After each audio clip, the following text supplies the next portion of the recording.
Hi learners, this is Neha Iqbal, your social science educator. Today I am here with the class 9 topic of economics, that is the story of a village Palampur.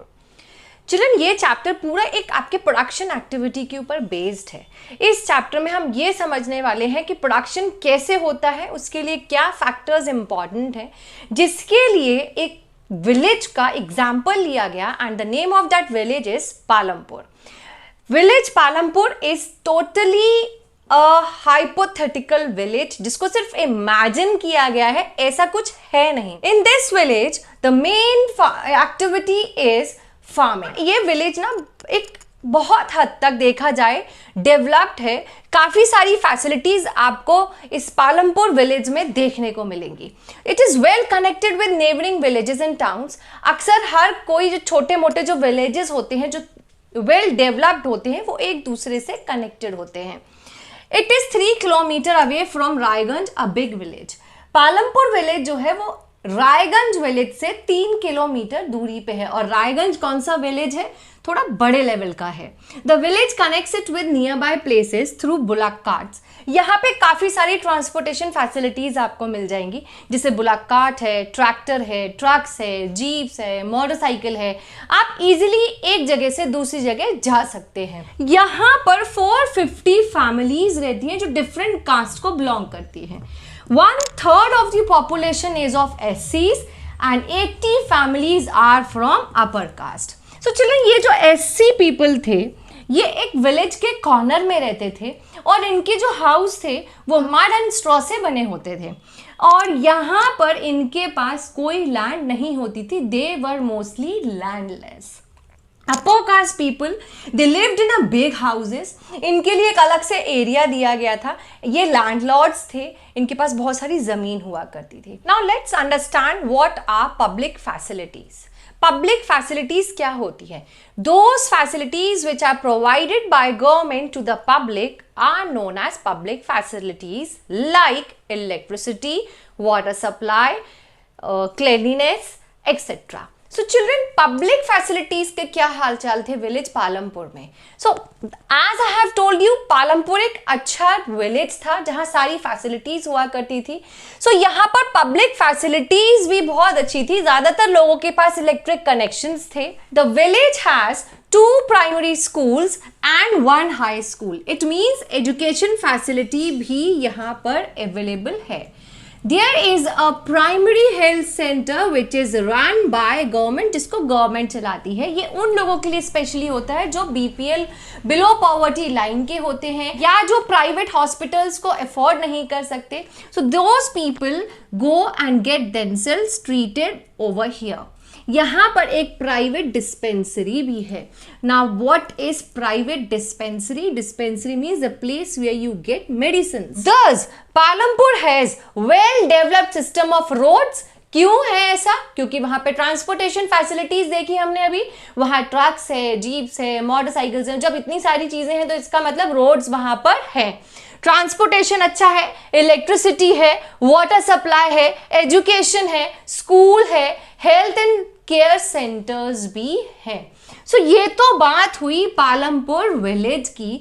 और यहाँ अब हम next topic पे जो बात करेंगे that is non farming activities in Palampur. एक तो फार्मिंग एक्टिविटी हो गई और एक non farming activity. Non farming activities कौन सी होती है? Where there is small scale manufacturing. आपने विलेजेस में देखा होगा छोटे छोटे स्मॉल प्रोड्यूसर्स होते हैं जो टोकरीज बनाते हैं या बास्केट्स बनाते हैं। आपके बहुत सारे ऐसे काम होते हैं जो हाथ से करते हैं। ट्रांसपोर्टेशन, जो ऑटो रिक्शा चलाएंगे, जो ट्रक चलाएंगे, वो ड्राइवर्स होते हैं। शॉपकीपिंग, शॉप्स होगी, ऑब्वियसली लोग वहाँ रह रहे हैं, खा रहे हैं, पी रहे हैं, एक गांव है तो वहाँ पर शॉप्स भी होंगी। Milk production, of course, this is everywhere. Now let's talk about production, जिसके बारे में हम इस चैप्टर में स्पेशली बात करने वाले हैं। What is production? Simple.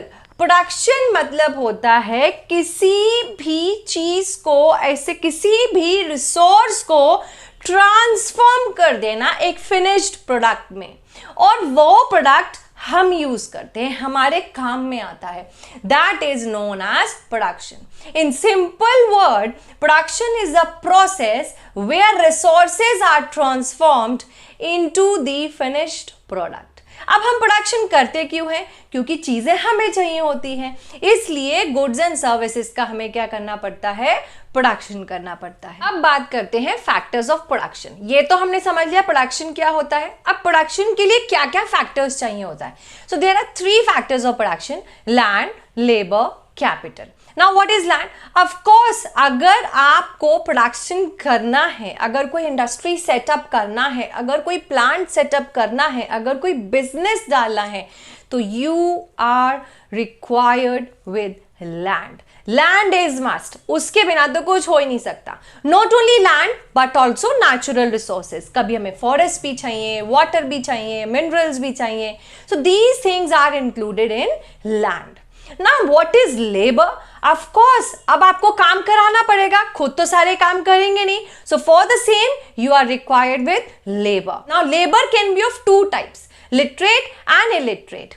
So literate people will help us for the human capital, whereas the illiterate people will be consumed as or used as to work as a labor.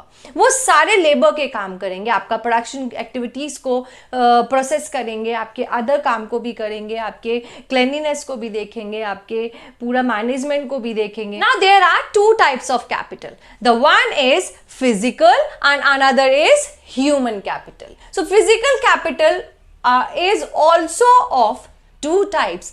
The one is fixed capital and another is working capital. नाम से ही पता चल रहा है, fixed means fix and working means जो working में रहती है.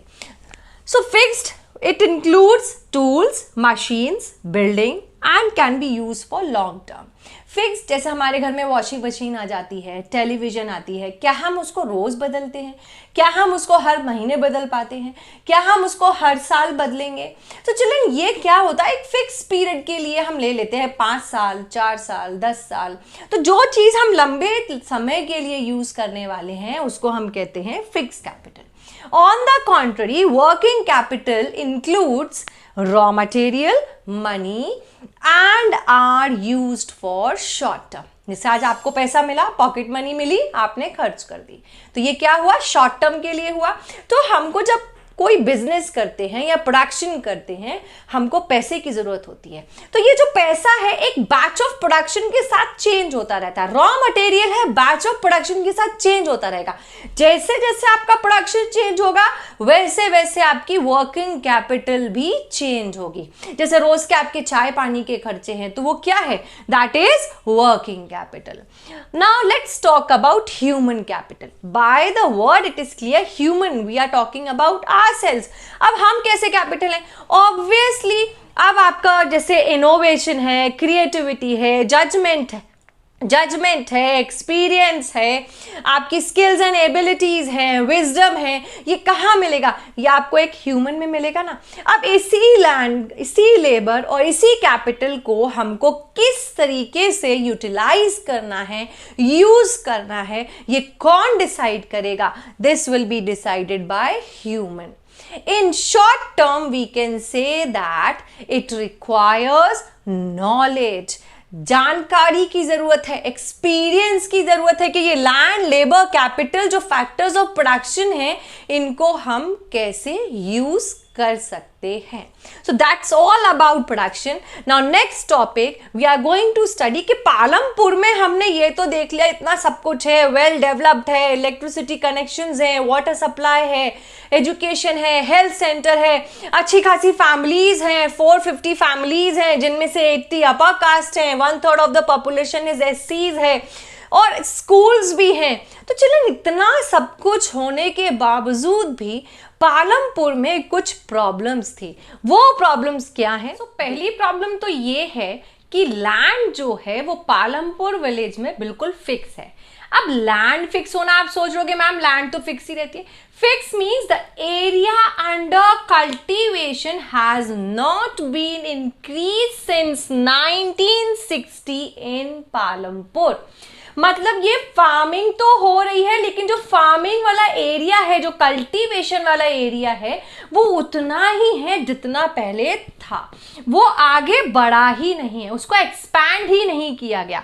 तो ये जो प्रॉब्लम पालमपुर में थी, इसके लिए लोगों ने क्या सल्यूशन निकाला, जितनी भी वेस्ट लैंड थी उसको किस में कन्वर्ट कर दिया, कल्टीवेबल लैंड में, जहां अब आप कल्टीवेशन कर सकते हो, एग्रीकल्चर कर सकते हो. उस लैंड को, उस सॉइल को फर्टाइल बनाया गया, सुइटेबल बनाया गया फार्मिंग के लिए. सो ये एक पालमपुर की बहुत बड़ी प्रॉब्लम थी, जिसका सल्यूशन लोगों ने इस तरीके से निकाला. Now the second problem is there any way one can grow more from the same land. क्या हम एक ही लैंड से ज्यादा ग्रो कर सकते हैं? Yes, of course. पालमपुर में लोग क्या करते थे, एग्रीकल्चर एक सीजन के बेस पे करते थे. As we know that there are 3 seasons, kharif, rabi and zaid. Rabi आपका जो विंटर्स में आता है, खरीफ जो रेनी सीजन में होता है, और ज़ैद इन दोनों के बीच में होता है. So children, what types of crops are grown in kharif season? Bajra and jowar. जब रेनी सीजन आता है तो ये पालमपुर के लोग क्या करते थे, ज्वार और बाजरा को कल्टीवेट करना शुरू कर देते थे.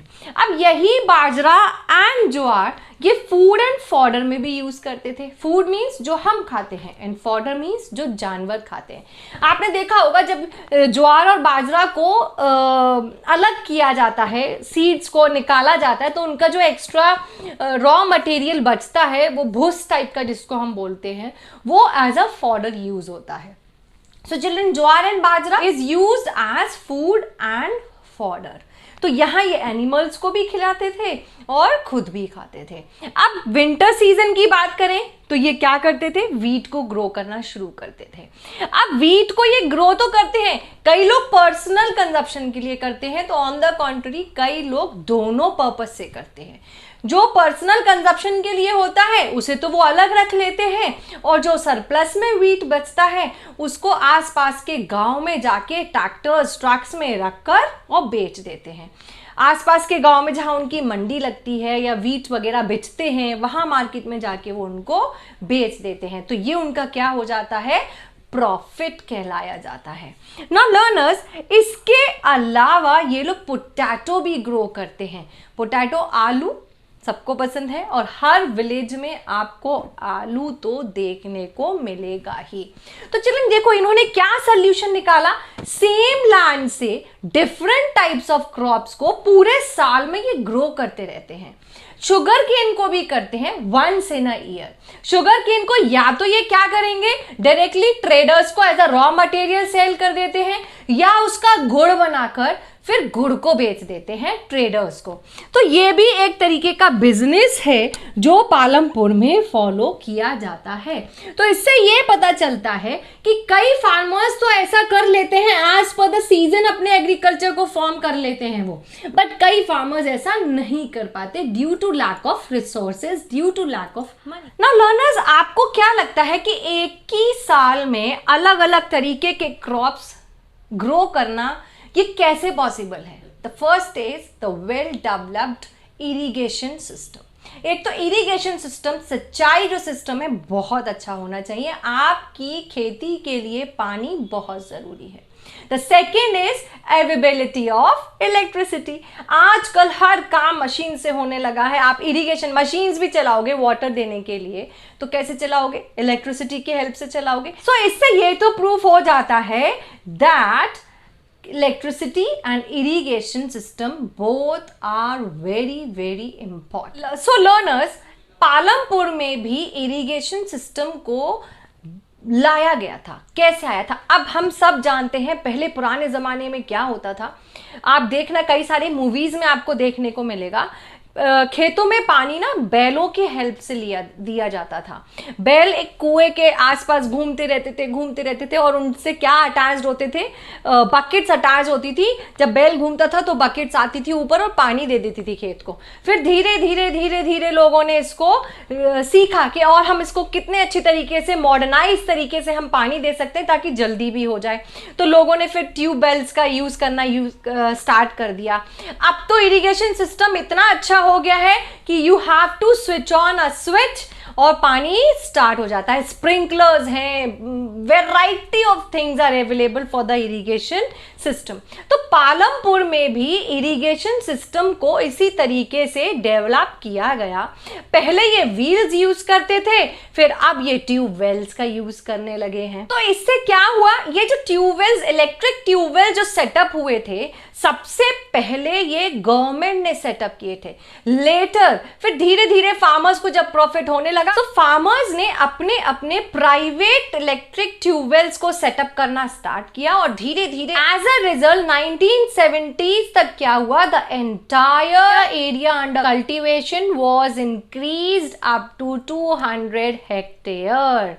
Now we will talk about multiple cropping system in our next video. So learners, I hope you must have liked the videos. Neha ma'am अब कोशिश करेगी कि वीडियोस लाती रहे, as I have got very hectic schedule, so I do not get time to make videos.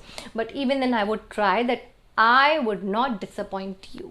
So learners, if you have liked my videos, please do not forget to like, subscribe and share my channel with your friends, relatives, with everybody. Bye learners.